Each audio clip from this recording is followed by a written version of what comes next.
नमस्कार दोस्तों, मैं आपका भाई रितेश निगम। स्वागत है आप लोगों का आज के लेक्चर में। और आज हम लोग करने वाले हैं prokaryotic cell. In the previous lecture we have learned about the overview of cell and also we have done the NCERT reading.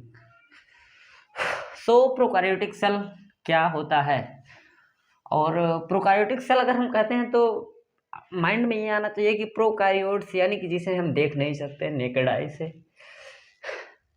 ये और बहुत सारे प्रोकैरियोट्स ऐसे हैं जिन्हें हम देख भी सकते हैं। लेकिन प्रोकैरियोट्स जो होते हैं ये होते क्या हैं, प्रेजेंट होते हैं किंगडम मोनेरा में। जितने भी किंगडम मोनेरा के ऑर्गेनिज्म हैं वो सारे होते हैं प्रोकैरियोट्स। हमें दिया है पीपीएलओ, दिया है बैक्टीरिया, दिया है और हमें दिया है माइकोप्लाज्मा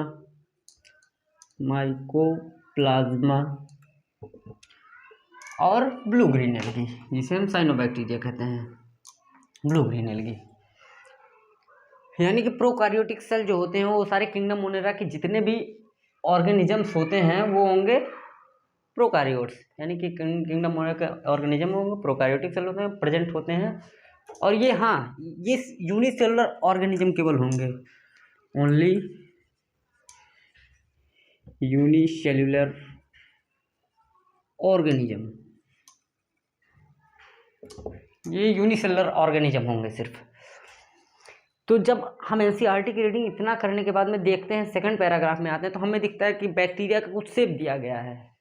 तो बैक्टीरिया का शेप भी इंपॉर्टेंट है, ये जरूर हम लोग करेंगे। Shape of bacteria, shapes of bacteria. तो हम देखते हैं हमें दिया गया है कि हमारे पास होते हैं बैसिलस। ये होते हैं रॉड शेप के भैया, यानी कि ये रॉड शेप के होते हैं ये बैक्टीरिया जो होते हैं बैसिलस। और हमारे पास होते हैं कोकस, देखेंगे कोकस बैक्टीरिया, जो कोकस ये होते हैं स्फेरिकल। और हमारे पास आते हैं विब्रियो, दिस बैक्टीरिया शेप है कॉमा, ये कॉमा शेप का होता है विब्रियो बैक्टीरिया। और हमारे पास होते हैं spirillum and this shape is spiral. और इसी के बाद में हमारी एक लाइन में दिया गया है सिमिलरिटीज, यानी कि फंडामेंटल सिमिलरिटीज दी गई है। तो उसके बारे में थोड़ा सा हम लोग यहाँ पे साइड में लिख लेते हैं। तो अगर फंडामेंटल सिमिलरिटीज देखते हैं, fundamental similarities prokaryotes between eukaryotes, तो हम देखेंगे कि इसका जो डीएनए होता है वो नेकेड होता है प्रोकैरियोट्स का, नेकेड डीएनए। अब नेकेड डीएनए क्यों होता है? क्योंकि इसमें हिस्टोन प्रोटीन एब्सेंट होती हैं। हिस्टोन प्रोटीन ऐसा प्रोटीन है जो डीएनए को बाइंड कराता है और उसको क्रोमोसोम में कन्वर्ट करता है, लेकिन ये नेकेड डीएनए है। तो हिस्टोन प्रोटीन जो होती है वो एब्सेंट होती है, जिसकी वजह से नेकेड होते हैं डीएनए। और न्यूक्लियर मेम्ब्रेन एब्सेंट होते हैं, न्यूक्लियर मेम्ब्रेन यानी कि नहीं होते इसमें प्रोकैरियोट्स में। और हम देखते हैं कि सेल वॉल तो होती हैं प्रोकैरियोट्स में, एक्सेप्ट माइकोप्लाज्मा यानी कि माइकोप्लाज्मा में नहीं होती हैं। और हमारा क्या बचता है, और कुछ बचता है कि नेकेड डीएनए हो गए, सेल वॉल हो गए, न्यूक्लियर मेम्ब्रेन होंगे, और राइबोसोम जो होते हैं 70S होते हैं। यूकैरियोट्स में 80S होते हैं। तो प्रोकैरियोटिक सेल जो होते हैं किंगडम मोनेरा में जो जितने भी ऑर्गेनिज्म होते हैं वो प्रोकैरियोट्स होते हैं, जैसे कि इन सारी bacteria, PPLO, bacteria, mycoplasma and blue green algae. ये सिर्फ यूनिसेलुलर ऑर्गेनिज्म हो सकते हैं। इन बैक्टीरिया का शेप हमने देख लिया एंड फंडामेंटल सिमिलरिटीज देख ली। और अगर अब हम आगे थोड़ी सी एनसीईआरटी रीडिंग भी इसके लिए लेते हैं, तो हम यहाँ पे एनसीईआरटी अपनी रखे हैं तो उठा लेते हैं और इसके बारे में थोड़ी सी एक रीडिंग मार लेते हैं। तो रीडिंग में प्रोकार्योटिक सेल्स के बारे में हम लोग करने वाले हैं। तो इसमें दिया है prokaryotic cell are represented by a bacteria. Prokaryotic cell जो होता है उसको रिप्रेजेंट किया जाता है बैक्टीरिया से। Blue grain algae, mycoplasma and PP yellow लिखा है। दे आर जनरली स्मॉलर, ये छोटे तो होते हैं लेकिन इनकी जो डिवीजन करने की यानी कि मल्टीप्लाई करने की कैपेसिटी जो होती है यूकारियोट से भी स्पीड में होती है। ये 20 मिनट में अपनी सेल्स को डिवाइड कर सकते हैं। ह्यूमन का लगभग 1 डे लग जाता है। और हमारे पास है हाँ the eukaryotic cell more rapidly than eukaryotic cell. They may vary greatly in shape and size, ये वेरी कर सकते हैं शेप और साइज में। The 4 basic shape of bacteria, जैसा कि हमने यहाँ पे 4 बेसिक शेप ऑफ बैक्टीरिया दिए गए हैं। बैसिलस का रॉड दिया, स्कोकस का स्फेरिकल शेप का हो जाएगा, विब्रियो कोमा शेप का हो, स्पिरिलियम स्पाइरल शेप का हो जाएगा। ये हमारी एनसीईआरटी में लिखा है। तो organization of prokaryotic cell fundamentally similar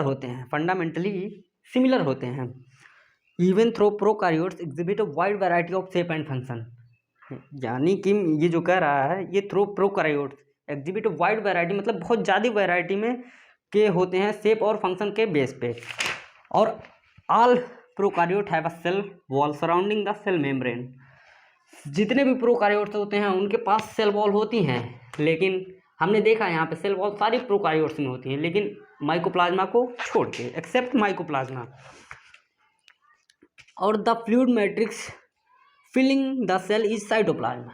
ये अगर हमारा सेल है, अगर आपको दिख रहा हो ये हमारा सेल है, तो इसके अंदर के जितने भी पार्ट होता है फ्लूइड मैट्रिक्स को दिया, यहाँ पे फ्लूइड मैट्रिक्स से उसको रिप्रेजेंट किया गया है, वो होता है हमारा cytoplasm.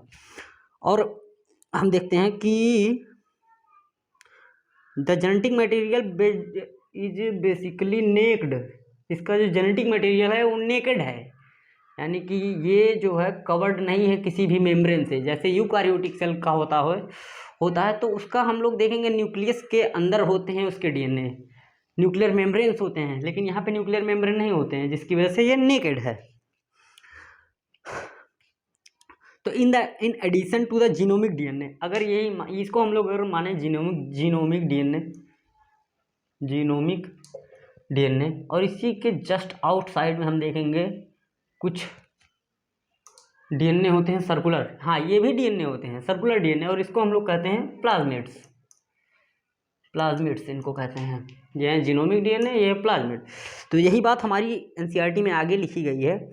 A single chromosome circular DNA that is plasmid. Many bacteria have a small circular DNA outside the genomic DNA. ये जीनोमिक डीएनए के आउटसाइड में हम देखेंगे प्लाज्मिड यानी कि सर्कुलर डीएनए होती हैं, वही चीज़ एनसीईआरटी में लिखी है। The smaller DNA are called plasmids. Plasmid DNA confers certain unique phenotypic character to such bacteria. Plasmid DNA confers करते हैं सर्टेन यूनिक ये फिनोटिपिक कैरेक्टर के लिए रिस्पॉन्सिबल हो सकते हैं, यानी कि ये जो प्लाज्मिड्स होते हैं ये अगर इसको हम यूज कर सकते हैं वो क्या ट्रांसफॉर्मेशन के लिए। अगर कुछ हमें बैक्टीरिया में चेंज लाने हैं, कुछ इस प्लाज्मिड को हम यूज कर सकते हैं बायोटेक में, जेनेटिक इंजीनियरिंग में यूज करते हैं। तो यहाँ पे हमें दिया है कि one such character is resistant to antibiotic. ये जो कैरेक्टर होते हैं एंटीबायोटिक से रेजिस्टेंस होते हैं। In higher class you will learn that this plasmid DNA is use to monitor bacterial transformation, यानी कि बैक्टीरियल ट्रांसफॉर्मेशन के लिए ये रिस्पॉन्सिबल होता है प्लाज्मिड। मान लीजिए ये हमारा प्लाज्मिड है, हम लोग कोई फॉरेन डीएनए उठाए ये, और ये मान लीजिए हमारा प्लाज्मिड है, ये हमारा फॉरेन डीएनए है। अब इसको यहाँ पे ला के ऐड कर देंगे, ये इसमें हमारी काम की जो चीज़ें हैं, जिस तरह का हम इस बैक्टीरिया को जिस शेप में चेंज करना चाहते हैं, जो हम चाहते हैं कि इस बैक्टीरिया में कुछ चेंजेस चाहते हैं, तो ये वाला जो फॉरेन डीएनए है इसको यहाँ पे लगाना होगा, और ये ग्लू को यूज करके यहाँ पे लगाया जाता है। ये यहाँ पे लगा, और ये जैसे ही देखेंगे कि अब डिवाइड किया, तो ये अगर हमारा जीनोमिक डीएनए है तो यहाँ पे हमें लगा मिलेगा। दूसरा ये सेल जैसे ही बनाएगा तो हमें ये आगे मिल जाएगा कि हाँ हमने ट्रांसफॉर्मेशन कर ली है। Bacterial transformation with foreign DNA, जैसा कि हमने कहा ये फॉरेन डीएनए है। Nuclear membrane is found in eukaryotes. Nuclear membrane जो होते हैं फाउंड इन यूकारियोट्स में पाए जाते हैं। Simple line. और दिया है no organelles like the one in eukaryotes, कोई भी ऑर्गेनिल्स ऐसा नहीं आर फाउंड इन प्रोकारियोट, कोई भी ऑर्गेनिल्स प्रोकारियोट्स में नहीं होते हैं एक्सेप्ट राइबोसोम, राइबोसोम प्रोकारियोट्स में भी होते हैं, प्रोकारियोट्स में होते हैं, मेम्ब्रेनलेस होते हैं। Prokaryote have something unique in the form of inclusion. अब अगर हमारा ये प्रोकारियोट्स का कोई बैक्टीरिया है तो इसमें दिया है prokaryotes have something unique in the form of inclusion, तो ये हो सकते हैं साइनोफाइसिन ग्रैन्यूल्स हो सकते हैं, फॉस्फेट ग्रैन्यूल्स हो सकते हैं, इसको इंक्लूजन बॉडीज कहते हैं हम लोग, इंक्लूजन बॉडीज कहते हैं।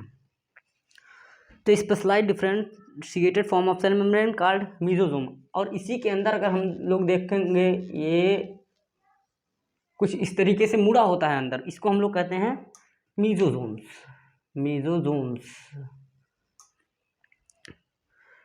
ये सिर्फ प्रोकारियोट्स में होते हैं, essentially infolding of cell membrane, ये इनफोल्ड होते हैं अंदर की तरफ, उसको हम लोग कहते हैं मीजोजोम्स। तो थैंक यू, मिलते हैं नेक्स्ट लेक्चर में। जय हिंद। पढ़ते रहिए, एनसीईआरटी जरूर रीडिंग कीजिए।